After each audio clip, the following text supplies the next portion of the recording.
เห็นจดหมายที่ส่งมาจากมารดาแม่หาทั้งบ้านเกิดเฮาจิตใจตื่นตันมือสั่นยื้อเอาส่งจดหมายอย่างสุดทนอ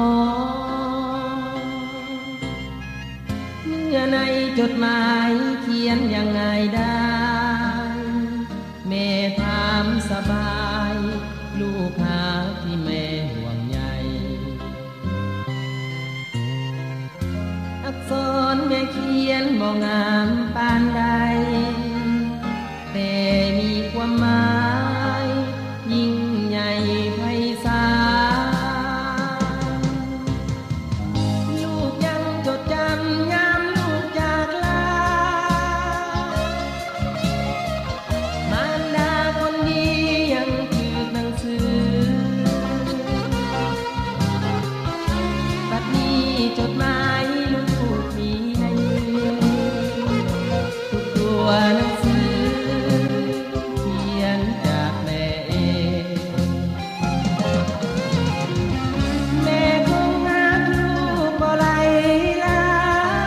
น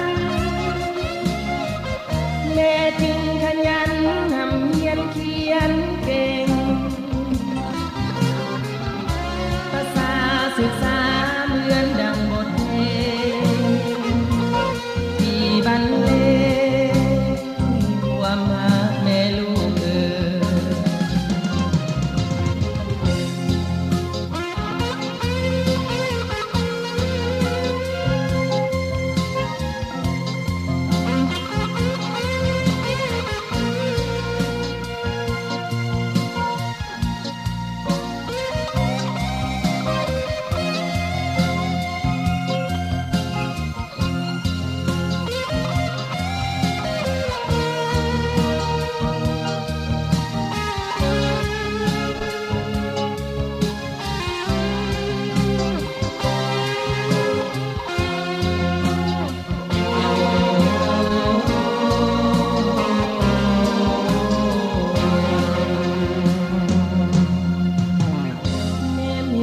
จดหมายที่ส่งมา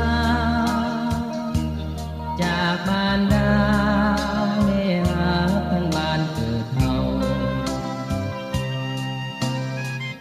จิตใจตื่นตันมือสั่นยื้อเอา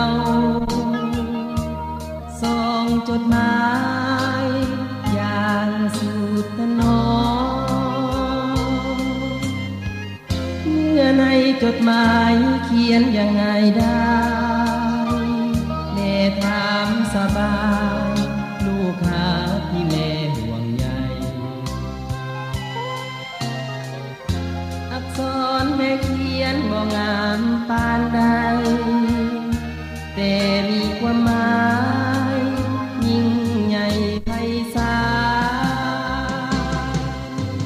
ลลูกยังจดจำยามลูกจากลามารดาคนดียังถือหนังสือ